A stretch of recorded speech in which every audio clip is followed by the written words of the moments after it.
प्रधानमंत्री नरेंद्र मोदी जी के नेतृत्व में कृषि मंत्रालय भारत सरकार ने देश भर में छोटे किसानों को मदद करने की दृष्टि से उनकी आमदनी बढ़े, इसलिए 10,000 नए एफपीओ गठित करने का कार्यक्रम प्रारंभ किया है। इन एफपीओज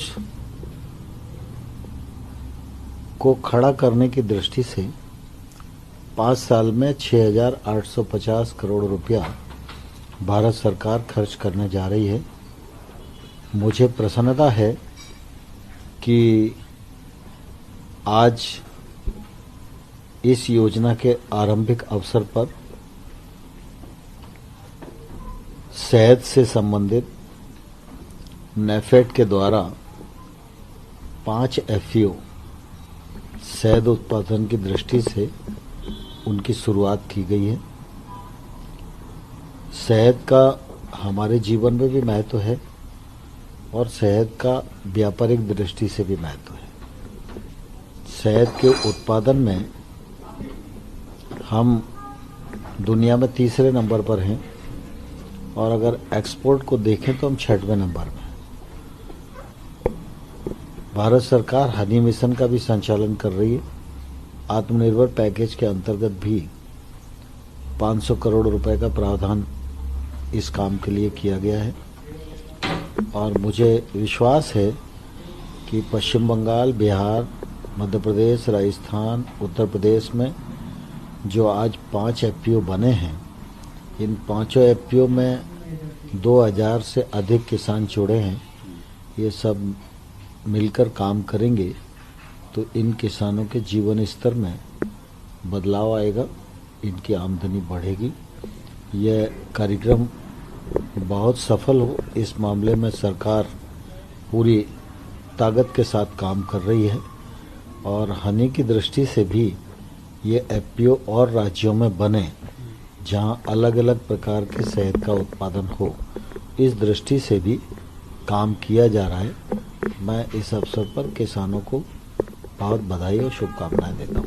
सर, आज पंजाब और हरियाणा के किसानों का आह्वान था दिल्ली चलो, तो किसानों के बिल को लेकर जो विरोध कर रहे हैं, सड़कों पर उतरे हुए हैं, उनके लिए आपका क्या कहना है?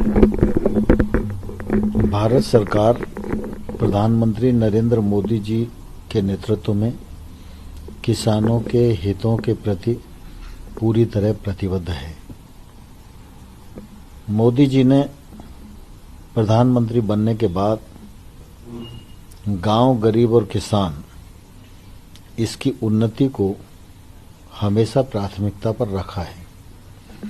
कृषि के क्षेत्र में चाहे एमएसपी बढ़ाने का मामला हो, चाहे उपार्जन बढ़ाने का मामला हो, चाहे 1 लाख करोड़ के इंफ्रास्ट्रक्चर फंड का मामला हो, चाहे 10,000 एफपीओ बनाने का मामला हो, जितना बड़ा निवेश पीएम किसान सम्मान निधि के माध्यम से 93,000 करोड़ रुपया भारत सरकार से खजाने से निकलकर किसान के खाते में जमा होना, यह मैं समझता हूँ कि बहुत बड़ा काम है।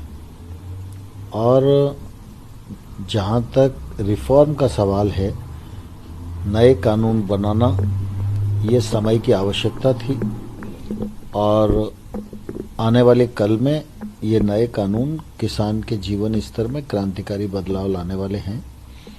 हमारे किसान भाइयों और बहनों को पंजाब में कुछ भ्रम है, तो हम लोगों ने भ्रम दूर करने के लिए सचिव स्तर पर भी वार्ता की, मेरे स्वयं के स्तर पर भी चर्चा हुई किसान यूनियन के लोगों से और उस दिन चर्चा पूरी नहीं हो पाई थी, तो हमने कहा ये चर्चा जारी रहेगी।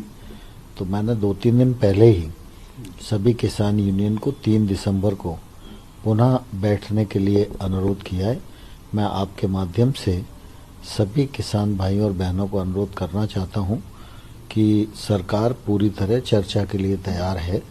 चर्चा के माध्यम से ही रास्ते निकलते हैं, इसलिए कृपा करके वो अपने आंदोलन को स्थगित करें, चर्चा के लिए आएं और हम उनका चर्चा और स्वागत करने के लिए तैयार है। क्या सर आपको उम्मीद है कि 3 दिसंबर की चर्चा के बाद ये आंदोलन जो है खत्म हो जाएगा और विरोध खत्म हो जाएगा, दूर हो जाएगा? मुझे आशा है कि कुल मिला के हम सब बातचीत करेंगे तो उसमें से अच्छा